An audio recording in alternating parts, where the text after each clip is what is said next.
स्वागत है एक नई वीडियो में। विषय लेकर आया हूँ राष्ट्र कवि मैथिली शरण गुप्त का जीवन एवं साहित्यिक परिचय। आइए बात करते हैं मैथिली शरण गुप्त के जीवन एवं साहित्यिक परिचय के बारे में। मैथिली शरण गुप्त हिंदी साहित्य के आधुनिक काल के प्रसिद्ध कवि और आधुनिक काल में मैथिली शरण गुप्त को द्विवेदी युग के प्रमुख कवियों के रूप में जाना जाता है और राष्ट्रवादी काव्य धारा जो छायावाद के समानांतर चलती है वो काव्य धारा जिसमें राष्ट्रीय चेतना भरी हुई थी, छायावाद के समांतर जो काव्य धारा चली उसको राष्ट्रीय काव्य धारा था, जिसमें रामधारी सिंह दिनकर, मैथिली शरण गुप्त, सुभद्रा कुमारी चौहान और माखनलाल चतुर्वेदी ये जो है चार कवि प्रमुख माने जाते हैं। लेकिन और कवियों ने भी की, लेकिन ये प्रमुख रूप से दिनकर जी, मैथिली शरण गुप्त, माखनलाल चतुर्वेदी और सुभद्रा कुमारी चौहान राष्ट्रवादी कवि के रूप में गिने जाते हैं। तो मैथिली शरण गुप्त जी राष्ट्र कवि के रूप में माने जाते हैं और राष्ट्रीय काव्य धारा के प्रखर कवि के रूप में ये हिंदी साहित्य के आधुनिक काल में प्रसिद्ध। किसी भी कवि का जब आप जीवन परिचय या किसी भी साहित्यकार का जीवन परिचय लिख रहे हो, विद्यार्थी सबसे पहले ध्यान रखना होता है हमें कि वो किस काल विशेष से या किस काव्य धारा से या किस विधा में उनका नाम साहित्य में आदरपूर्वक लिया जाता है। तो मैथिली शरण गुप्त जी एक कवि हैं और कवि के रूप में वो द्विवेदी युग राष्ट्रीय काव्य धारा के प्रखर कवि के रूप में वो जाने जाते हैं। अब आइए बात करते हैं कवि के जन्म के बारे में। मैथिली शरण गुप्त का जन्म 3 अगस्त 1886 को चिरगांव, झांसी, उत्तर प्रदेश में इनका जन्म हुआ। आइए बात करते हैं मैथिली शरण गुप्त के माता पिता और या पारिवारिक पृष्ठभूमि क्या है इनकी। इनके पिता श्री सेठ रामचरण गुप्त जी श्री रामचंद्र जी के अनन्य भक्त थे और श्री रामचंद्र जी के ऊपर जो है कविताएं लिखते थे। इनकी राम के चरित्र पर कविताएं लिखते थे सेठ रामचरण गुप्त जी। और इनकी माता का नाम काशी बाई था, मोहित, और उसके बाद इनकी पत्नी का नाम सरयू देव था। ये इनकी पारिवारिक पृष्ठभूमि है। अब आइए बात करते हैं मैथिली शरण गुप्त के शिक्षा। मैथिली शरण गुप्त की प्राथमिक शिक्षा चिरगांव में हुई जहां इनका जन्म हुआ और हाई स्कूल के लिए मैकडोनाल्ड हाई स्कूल में ये झांसी में गई थी। वहां से इन्होंने हाई स्कूल पास किया, यानी कि 10वीं पास की, मैकडोनाल्ड हाई स्कूल। उसके बाद बहुत सारी भाषाओं का अध्ययन किया। सावधान हिंदी, संस्कृत, बांग्ला, मराठी और अंग्रेजी का इन्होंने अच्छा सा ज्ञान था और बहुत सारा साहित्य इन भाषाओं का इन्होंने अध्ययन किया।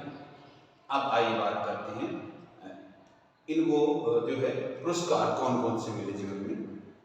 मैथिली शरण गुप्त को और आजीवन कवि के रूप में ही रही है, व्यवसाय यहाँ पर नहीं लिखा है इनका। कवि कविताएं लिखते रहिए, 9वीं क्लास से कविताएं लिखने लगे तो कवि के रूप में ये जाने जाते हैं। कवि क्रम में ही इन्होंने अपना जीवन यापन किया है। 1935 साहित्य अकादमी पुरस्कार इनको मिला। पुरस्कारों में 1935 में साहित्य अकादमी पुरस्कार और 1937 में मंगला प्रसाद पारितोषिक इनको मिला और 1946 में साहित्य वाचस्पति पुरस्कार इनको मिला और 1948 में आगरा विश्वविद्यालय ने और 1958 में इलाहाबाद विश्वविद्यालय ने इनको डिलीट की मानद उपाधि से सम्मानित किया गया। डिलीट की मानद उपाधि से इनको सम्मानित किया गया। ये इनके जीवन में इनको सम्मान मिला है। अब आइए आगे बात करते हैं। और गुप्त जी को राज्यसभा सदस्य भी एक बार भारत सरकार ने नोमिनेट किया, तो ये राज्यसभा सदस्य भी रहे हैं, जो हमारे भारतीय संसद का ऊपरी सदन है उसके सदस्य के रूप में रहे। और 12 दिसंबर 1964 को इनका निधन हो गया, यानी हमसे विदा हो गए और हमारे लिए एक बहुत बड़ी जो है साहित्यिक धरोहर हमारे लिए छोड़ गए, हिंदी भाषी लोगों के लिए या पूरे संसार के लिए। अब आइए जानते हैं इन्होंने कौन कौन सी रचनाएं। द्वापर, काबा और करबला, गुरुकुल, यशोधरा, स्वदेश गीत, मंगल घट, जयद्रथ वध, झंकार, जय भारत, भारत भारती, किसान, सिद्धराज, पंचवटी, साकेत, हिडिंबा, विष्णुप्रिया, रत्नावली आदि। और भी है कई सारे ग्रंथ, 2-3 नाटक लिखे इन्होंने, और भी कई सारे। ये सारे के सारे जो है विद्यार्थियों, ये सिर्फ और सिर्फ मैंने काव्य संग्रह लिखे हैं, काव्य संग्रह ये सारे के सारे, ये प्रमुख इनके काव्य संग्रह। अब आइए जानते हैं इनके साहित्य की प्रमुख विशेषताएं या काव्य की प्रमुख विशेषताएं। सबसे पहले है राष्ट्रीय चेतना के प्रखर कवि हैं, तो इनके काव्य में सबसे प्रमुख जो है राष्ट्रीय चेतना है। मैथिली शरण गुप्त जो है भारतीय धर्म दर्शन और भारत भूमि पर बहुत गर्व करते थे, और इसलिए जो अंग्रेजों के शासनकाल में ये अंग्रेजों के एक तरह विरोधी कवि के रूप में या भारतीयों के जो है प्रखर राष्ट्रीय काव्यधारा के प्रमुख कवि के रूप में ये जाने जाते हैं। और उन्होंने जो है भारत के अतीत, वर्तमान और भविष्य को भारत भारती में लिखा कि भारत का इतिहास कैसा था, भारत के लोग कैसे थे, हमारे पूर्वज कैसे थे, उन सब के बारे में, और वर्तमान भारत की दुर्दशा क्या है इसके ऊपर लिखा। और इन्होंने किसान की जो उस समय अंग्रेजों के शासनकाल में किसान की क्या दुर्दशा थी वो किसान में लिखा।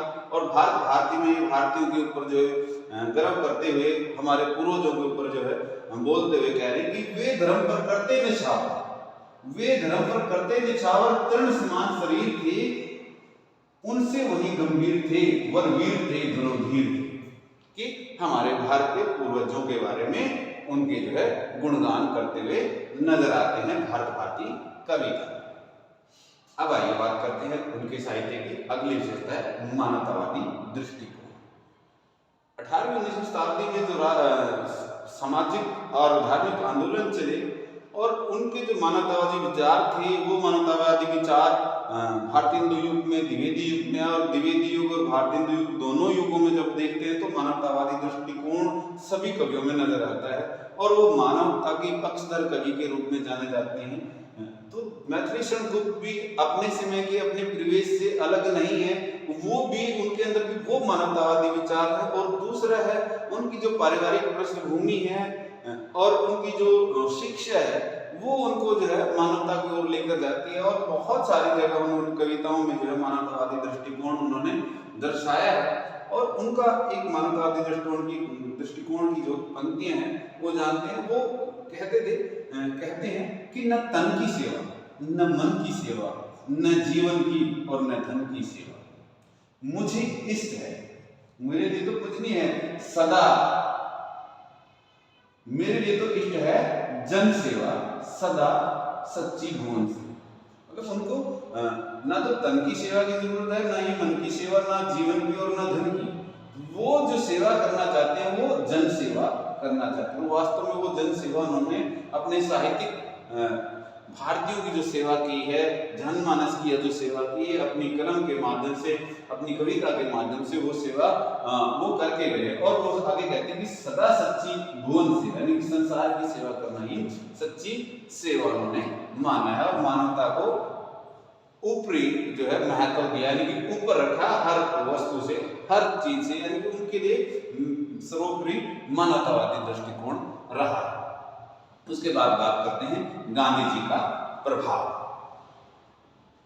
मैथिली शरण गुप्त राष्ट्रवादी कवि हैं, और जिस समय ये जब हम बात करते हैं द्विवेदी युग को राष्ट्रीय काव्यधारा का समय वही है जब गांधी जी का समय 1917 से गांधी जी का जो है किसान बारडोली सत्याग्रह से राष्ट्रीय स्वतंत्रता आंदोलन में प्रवेश होता है, और 1921 में वो असहयोग आंदोलन चलाते हैं। इस प्रकार से उसी दौर में ये जो है अपना साहित्य रचना रच रहे हैं। गांधी जी इतने बड़े व्यक्तित्व के धनी थे, उस समय के सभी साहित्यकारों पर उनके जीवन का, उनके चिंतन का, उनके विचारों का प्रभाव नजर आता है।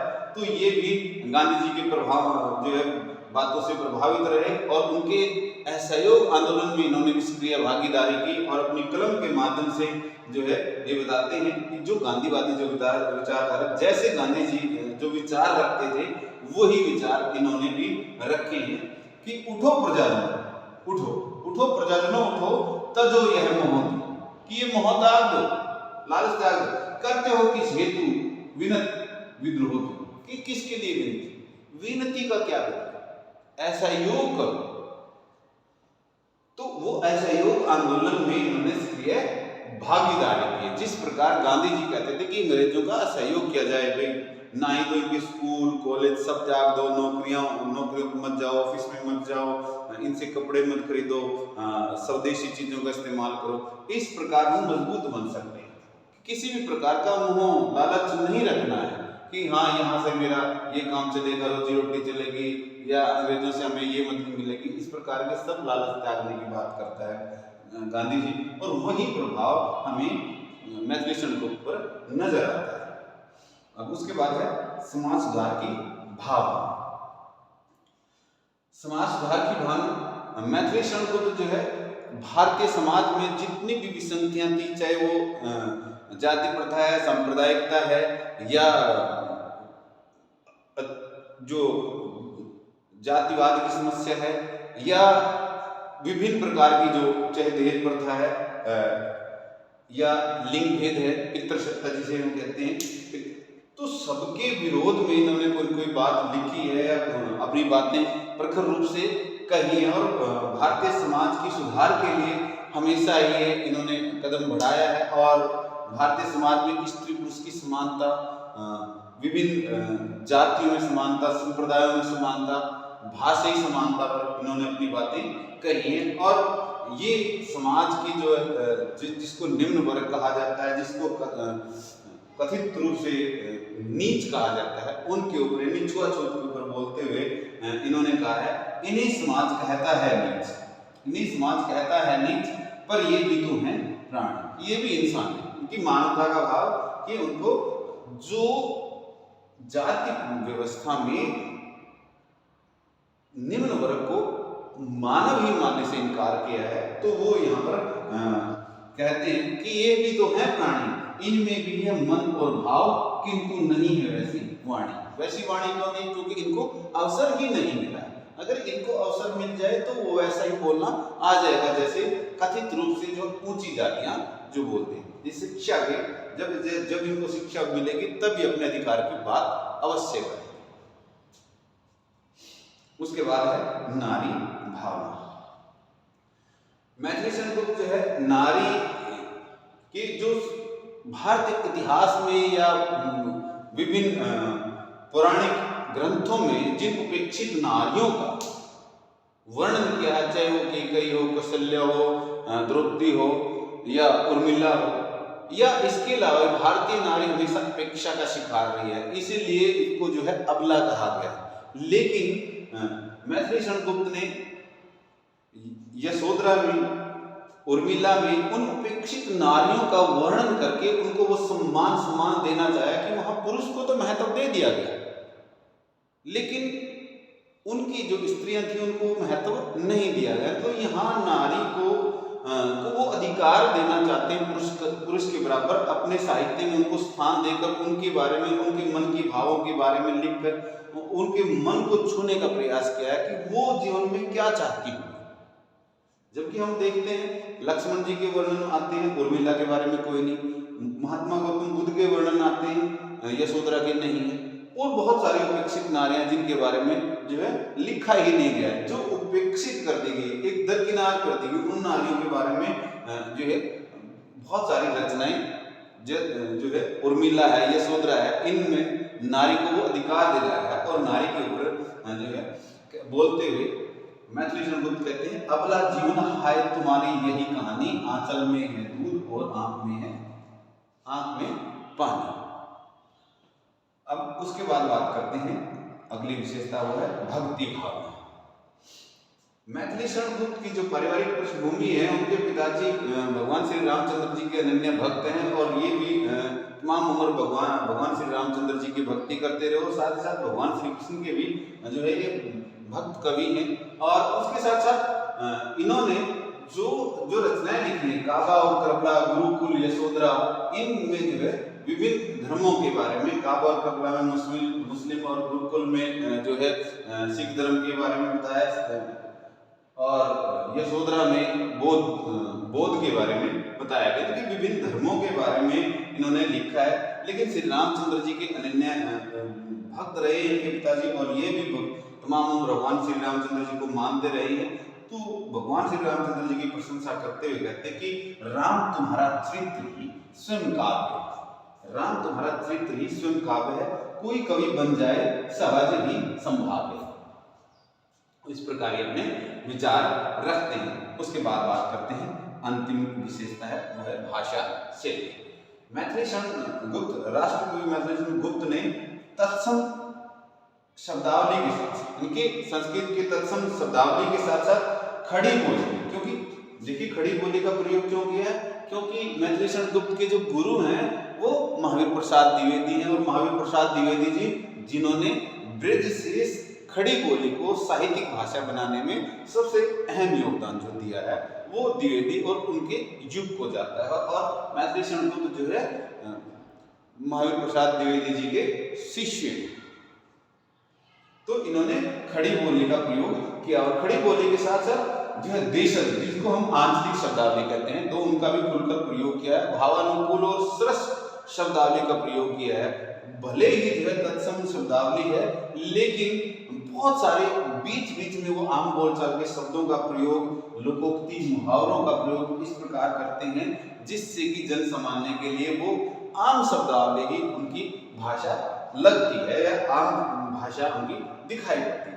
अब आइए बात करते हैं उनकी काव्य रूप की। मैथिलीशरण गुप्त ने अपनी कविताओं में प्रबंध काव्य, खंड काव्य, गीति काव्य और मुक्त काव्य, इन चारों रूपों का प्रयोग इन्होंने किया। इस प्रकार इस व्याख्यान के माध्यम से विद्यार्थियों हम मैथिलीशरण गुप्त और उनके जीवन परिचय को बड़ी प्रकार से समझ सकते हैं। और जब आप इसको एग्जाम में लिखेंगे, मैंने ये पॉइंट सिर्फ आपको याद करने के लिहाज से बनाए हैं, यहाँ तक का ये जो 6 पॉइंट हैं इनको आप एक व्याख्यान के रूप में लिखेंगे, व्याख्यान नहीं, एक अनुच्छेद के रूप में या पैराग्राफ के रूप में इनको लिखेंगे, तो ये आपका अच्छे से क्वेश्चन तैयार हो जाएगा। उम्मीद करता हूँ कि ये व्याख्यान आपको अच्छा लगेगा और मैथिलीशरण गुप्त के जीवन परिचय और साहित्यिक परिचय से जुड़े हुए विभिन्न सवालों का हल आपको देगा। आप सभी का धन्यवाद।